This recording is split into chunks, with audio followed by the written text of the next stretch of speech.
اکبر اللهم صل على سيدنا محمد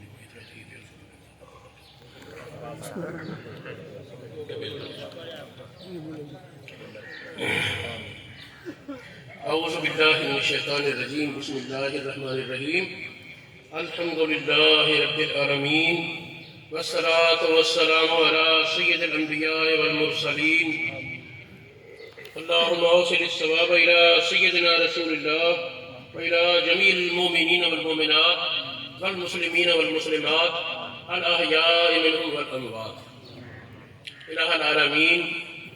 جو کچھ قرآن پاک پڑھا گیا، کلمہ طیبہ پڑھا گیا، درود پاک پڑھا گیا، مدینہ شریف سے اور مختلف مقامات سے احباب نے جو تلاوت وغیرہ کر کے ایصال ثواب کیا، آپ حضرات نے جو کچھ تلاوت کی، ذکر کیا، سنایا، اس کا ثواب پیش کیا. سادات کرام نے جو بیان فرمایا مولا کریم سب قبول اور منظور فرمائے. الہ العالمین محترمہ اماں جی علیہ الرحمہ جس کے ایصال ثواب کے لیے ہم جمع ہیں، انہوں نے ساری زندگی اللہ کے ولیوں کے جرمٹ میں گزاری. ان کا سسر بھی اللہ کا ولی، ان کا شوہر بھی اللہ کا ولی، اور ان کا بیٹا بھی اللہ کا ولی. کہتے ہیں عطران کے خود بگوید، نہ کہ عطار بگوید. خوشبو وہ ہوتی ہے جو خود خوشبو پہنچائے، یہ نہیں کہ اس کے تذکرے کیے جائیں اور زور دیا جائے. تو یہ جو بہار ہے اس میں بہت بڑا حصہ وہ یقیناً اماں جی علیہ الرحمہ کی اخلاص اور محبتوں کے ہے. اللہ رب العالمین ہماری حاضری قبول فرمائے.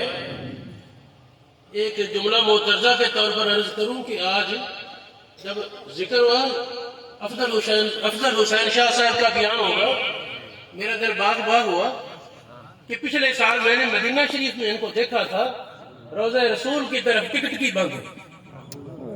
میں کافی دیر انتظار کرتا رہا لیکن انہیں خبر ہی نہیں. خبر ہو بھی کیوں؟ جب رسول اللہ صلی اللہ علیہ وسلم کی طرف نظر، سورج کی موجودگی میں تارے نظر نہیں آتے، تو اس دن سے ان کی محبت میرے دل میں بڑھ گئی. باقی میں کسی جلدی میں تھا، پھر میں چلا گیا، لیکن کیونکہ یہ بات مجھے متاثر کر گئی اور میں یہ چاہتا ہوں جس طرح میرے دل میں ان کی قدر اور محبت بڑھی، آپ کے دلوں میں بھی ان کی قدر اور محبت بڑھے. محبت کا مرکز رسول اللہ کی ذات ہے. اللہ رب العالمین ہمیں اخلاص عطا فرمائے.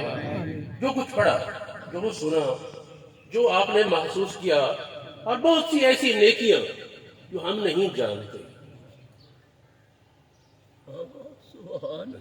ان کا رب جانتا ہے یا وہ جانتا ہے. اور ہر معاملے میں ہمارا مرجع، ہماری شکایت کی جگہ، ہمارے گھبرا کر پناہ لینے کی جگہ تو محمد الرسول اللہ کی ذات ہے. یہ 2 مہینے تقریباً ہو چلے، میں عزیز القدر محمد اسامہ کی والدہ کے ساتھ یہاں آیا تو اماں جی علیہ الرحمہ نے اس کی امی کو بتایا کچھ اور باتیں بھی، شروع دور میں مدرسے کی جو خدمت کرتی رہی اور جو معاملات، اس کی بہت کچھ بتایا. اور پھر باتوں ہی باتوں میں کہنے لگی کہ اب وقت پورا ہو چلا ہے، میں اب چلے جا رہے جلدی. اور اللہ رب العالمین اپنے پیارے بندوں کو دکھا دیتا ہے، بتا دیتا ہے، انہیں نظر آ جاتا ہے کہ اب وقت پورا ہے. اللہ رب العالمین ہمیں اخلاص عطا فرمائے. ایک بات یاد رکھنے کی میری چھوٹی سی نصیحت ہے، ہم میں سے ہر کسی کا باپ فوت ہو چکا، کسی کی بہن فوت ہو چکی، بھائی فوت ہو چکے، پیارے جاتے ہیں. یہ جو غم ہے نا، اس کے بارے ایک حدیث پاک ہے. نبی پاک علیہ السلام نے فرمایا جس کسی کو کوئی مصیبت آئے اسے چاہیے کہ میں محمد کے بچھوڑے کی مصیبت یاد کر لوں. تمہاری مصیبتیں ہیں تو جائیں گی، کیونکہ انہم لن یصابوا بمثلی، میں محمد کے ساتھ امت کو جتنا پیار اتنا کسی اور سے نہیں. اور میں یہ کہا کرتا ہوں، یہ غم جو ہمیں اپنے باپ کی وجہ سے ہوتا ہے، ماں کی وجہ سے ہوتا ہے، عزیز و اقارب کی وجہ سے ہوتا ہے، اس غم کی مثال ہے تانبے کی. اور جب اس غم کے ساتھ محمد الرسول اللہ کے بچھوڑے کا غم آ جائے تو یہ کیمیا ہے، یہ سونا بن جاتا ہے. وہی غم جو ہماری صلاحیتیں کند کر رہا تھا، وہی غم اب ہماری صلاحیتوں کو اجاگر کرنے لگتا ہے. وہی غم جو ہمیں بیکار بنا رہا تھا وہ ہمیں کارآمد بنا دیتا ہے. اللہ رب العالمین میرے سب عزیزوں کو، خاص طور پر علماء اہل سنت اور خدام علماء اہل سنت، مدارس اہل سنت، اللہ پاک سب کی خیر فرمائے، سب کو برکتیں عطا فرمائے. الہ العالمین جو کچھ پڑھا گیا نبی کی رحمت صلی اللہ علیہ وسلم کے طفیل، اہل بیت اطہار، امہات المومنین، جملہ اصحاب اور پوری امت مرحومہ کو اس کا ثواب پہنچا. خاص طور پر عزیز القدر مفتی محمد طاہر صاحب کی والدہ، اللہ رب العالمین ان کے درجے بلند فرما، ان کی مغفرت فرما، ان کے برزخ میں آسانی فرما.